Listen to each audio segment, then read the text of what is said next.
And when they shock it, that light starts flickering, the screen freezes. Then I shut it off and I turned it back on, and then the light flashes.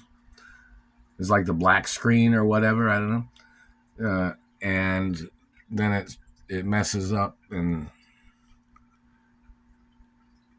that's what they do after they shock it with a satellite.